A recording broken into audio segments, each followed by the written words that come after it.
नमस्ते, मेरा नाम दीपशिखा ठाकुर है और दीपशिखा कॉमर्स में आप सभी का स्वागत है। तो आज हम कोई नया टॉपिक नहीं पढ़ने वाले हैं, बल्कि हमने अभी तक जो कुछ भी पढ़ा है उसका हम एक फास्ट रिवीजन करेंगे।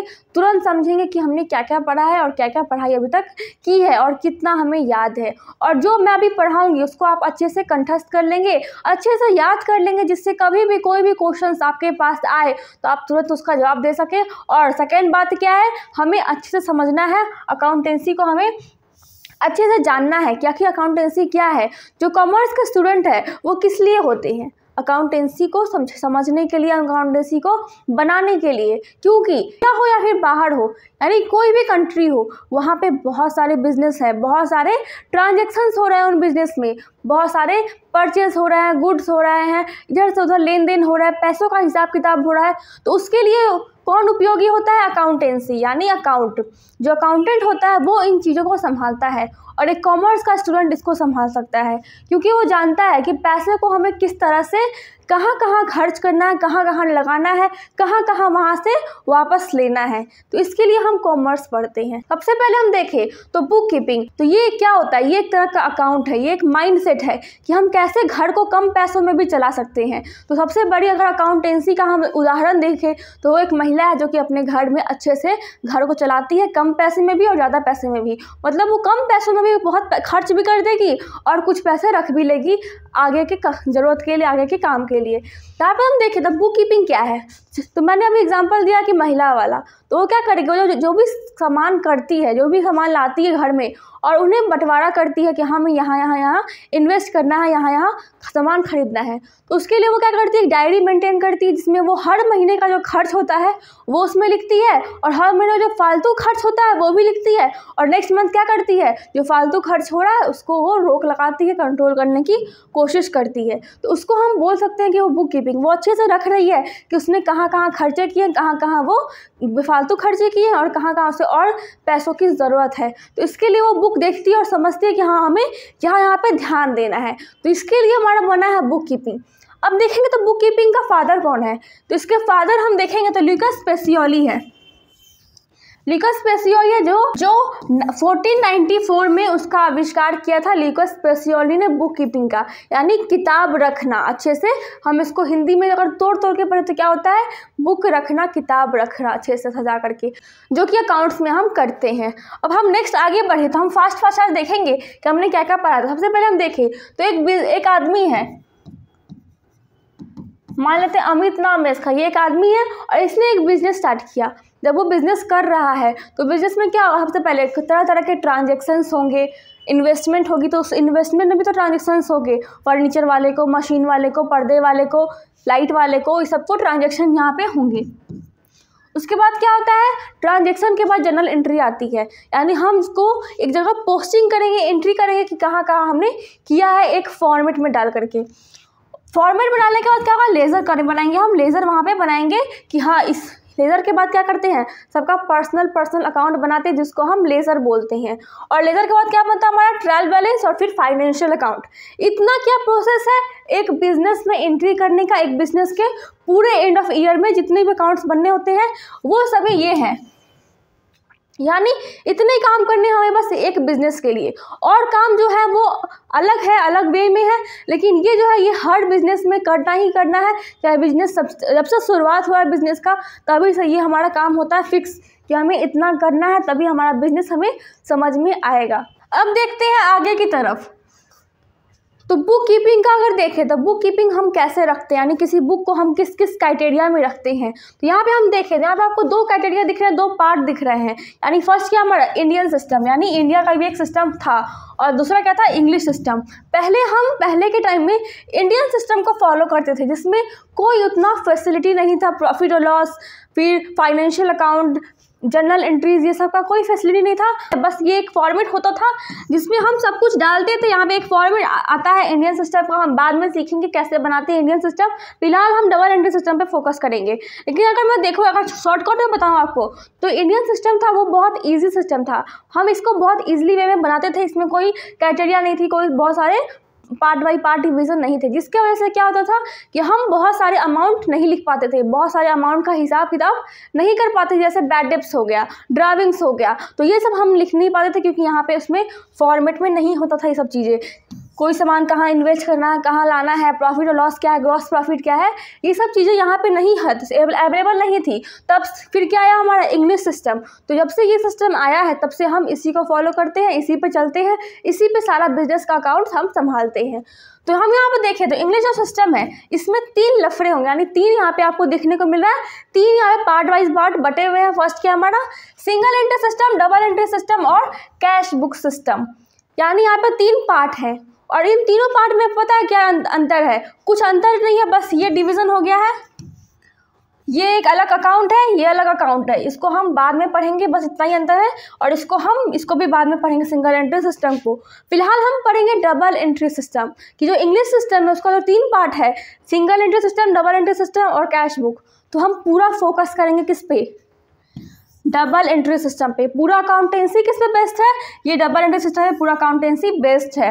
तो इस डबल एंट्री सिस्टम को हमें पूरे बुक में, पूरे अकाउंटेंसी में, जब तक आप अकाउंटेंसी पढ़ेंगे तब तक आपको ये डबल एंट्री सिस्टम का ज़रूरत पड़ेगा। डबल एंट्री सिस्टम, अब ये डबल एंट्री सिस्टम क्या है हम अभी इसको जानेंगे। सबसे पहले हम देखें इसके 2 पार्ट है, आपको 2 पार्ट देखने को मिल रहा है। एक साइड क्या है हमारा डेबिट साइड और एक साइड क्या हमारा क्रेडिट साइड, यानी यहाँ पे क्या है DR और वहाँ पे क्या है CR। हमें यही जानना है, यही करना है पूरा अकाउंटेंसी में, डेबिट क्रेडिट यही करना है हमें। सबसे पहले देखें तो यहाँ पे क्या है, डेबिट का मतलब देनदार और इसका मतलब क्या है लेनदार। तो यहाँ पे देनदार और एक लेनदार। अब इसको कहाँ पे हम देनदार बनाएंगे, कहाँ पे हम लेनदार बनाएंगे, इसको हम आगे देखेंगे। अब हम समझेंगे अकाउंट्स कि ये अकाउंट्स क्या है। सबसे पहले आप देखिए तो जो अकाउंट्स है और डबल एंट्री सिस्टम है दोनों में अंतर है, दोनों में फ़र्क है। वो डबल एंट्री सिस्टम वहीं तक है, वो जब हम ट्रांजेक्शन्स करते हैं, लेन देन करते हैं, वहाँ पे हमें नोटिस करना है कि वो डेबिट है, क्रेडिट है, DR है या CR है, वहाँ पे हमें देखना है। कि ये जो हम देख रहे हैं ये हम अकाउंट्स को समझेंगे, अकाउंट्स को जानेंगे। सबसे पहले हम देखें तो यहाँ पे क्या दिख रहा है, पर्सनल अकाउंट, इम्पर्सनल अकाउंट, यानी यहाँ पे 2 आपको दिख रहे हैं, 2 पार्ट, पर्सनल और इम्पर्सनल। और जो पर्सनल अकाउंट है वो क्या है, वो व्यक्तिगत खाता है, उसको हिंदी में क्या बोलते हैं, व्यक्तिगत खाता, और इसको क्या बोलते हैं, अव्यक्तिगत खाता।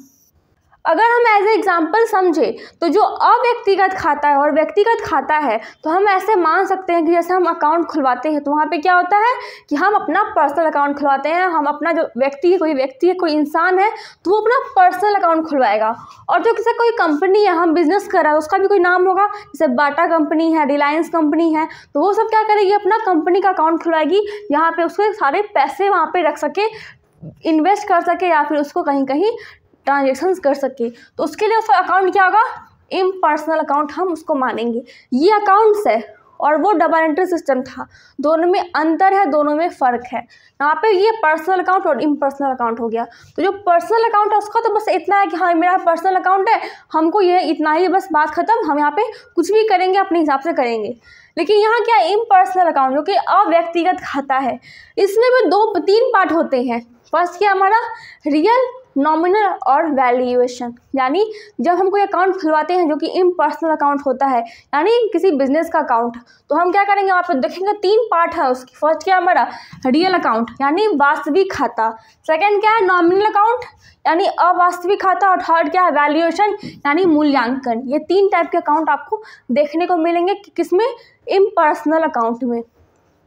अब जो रियल अकाउंट है उसमें भी 2 पार्ट है। फर्स्ट क्या हमारा ट्रांजिबल और इनट्रांजिबल। जो ट्रांजिबल होता है उसका हिंदी होता है मूर्त, और जो इनट्रांजिबल होता है उसका हिंदी होता है अमूर्त। यानी अगर जो ट्रांजिबल है यानी मूर्त है उसको हम भौतिक रूप में देख सकते हैं, देख या छू सकते हैं, भौतिक अवस्था में वो प्रेजेंट होता है, इसको हम ट्रांजिबल बोलते हैं।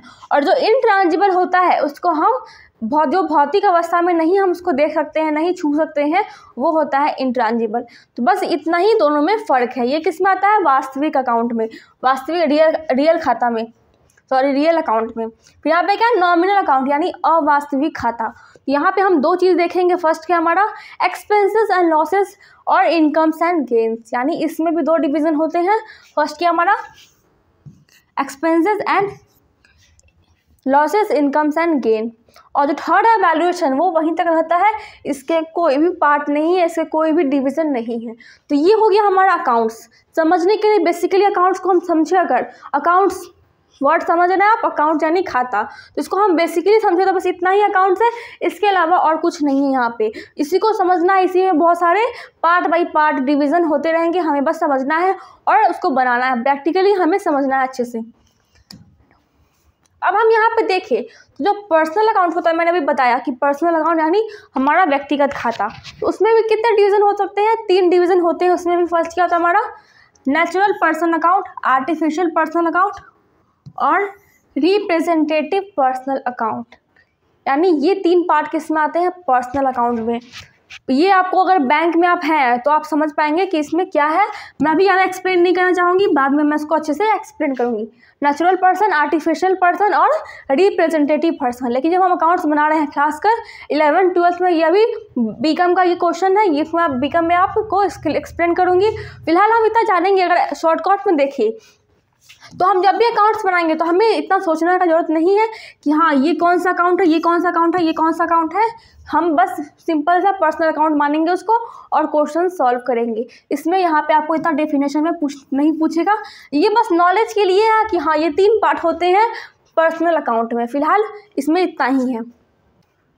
तो जब अकाउंट्स हम बनाते हैं तो बेसिकली हम क्या करते हैं, उसको समझने के लिए एक पैटर्न बनाते हैं, एक फॉर्मूला बनाते हैं। तो वही फॉर्मूला हम यहाँ पे अभी देखेंगे, जो कि आपको समझने में दिक्कत नहीं होगा कि हम आखिर कैसे अकाउंट्स को बनाएं। कि जो अकाउंट होता है उसका जो बेसिक होता है वो क्या होता है, बुक कीपिंग।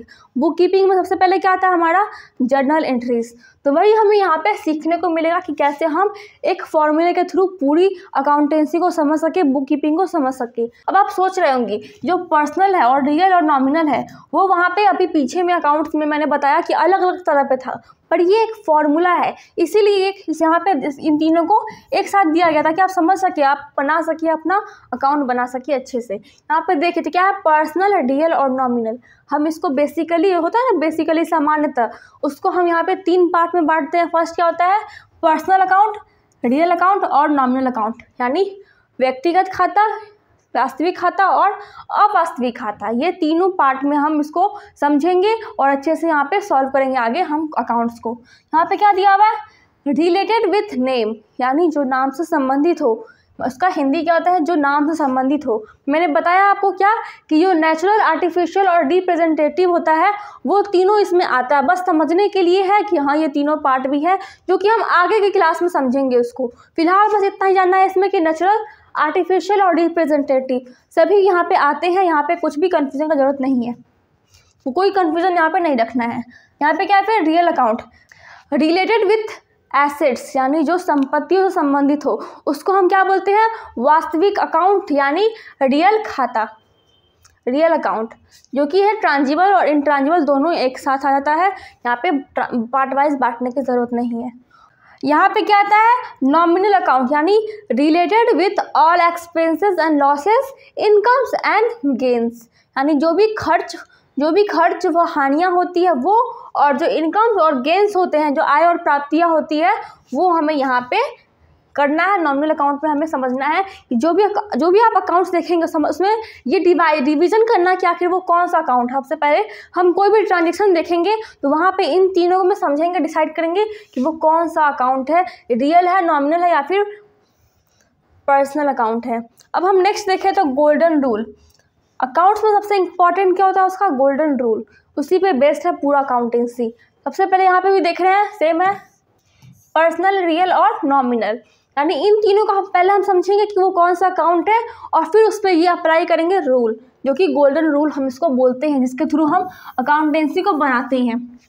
सबसे पहले क्या है, फर्स्ट रूल पर्सनल अकाउंट का, debit the receiver and credit the giver, यानी पाने वाले को डीआर करो और देने वाले को सीआर करो। जो भी ट्रांजेक्शन्स होंगे उसमें जो पा रहा होगा उसको हम क्या करेंगे, यहाँ पे डीआर करेंगे, और जो देने वाला होगा, जो दे रहा होगा उसको हम क्या करेंगे, सीआर करेंगे। तो ये होगा हमारे किसमें, पर्सनल अकाउंट में। यानी पहले डिसाइड करना कि वो पर्सनल है कि नहीं, और अगर पर्सनल है तो वहाँ पे ये फॉर्मूला अपनाना है। जो भी पाने वाला होगा उसको हम डीआर करेंगे, डेबिट करेंगे, जो देने वाला होगा उसको हम क्या करेंगे, क्रेडिट करेंगे। नेक्स्ट क्या है हमारा, real account. Debit what's come in and credit what's goes out, यानी जो आता है उसे हम डीआर करेंगे, जो जाता है उसे हम सीआर करेंगे।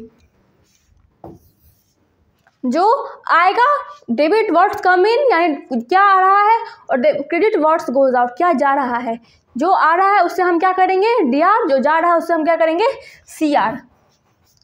तो ये कब करना है, जब हमें पता चले कि हाँ उसका जो ट्रांजेक्शन हो रहे हैं, जो लेन देन हो रहे हैं, उसमें जो अकाउंट है वो क्या है, रियल अकाउंट है। तो फिर हम वहाँ पे ये गोल्डन रूल लगा करके एंट्री करेंगे, पोस्टिंग करेंगे और डेबिट और क्रेडिट का फ़र्क जानेंगे। नेक्स्ट क्या हमारा नॉमिनल अकाउंट, यानी all expenses and losses are debited and all income and gains are credited.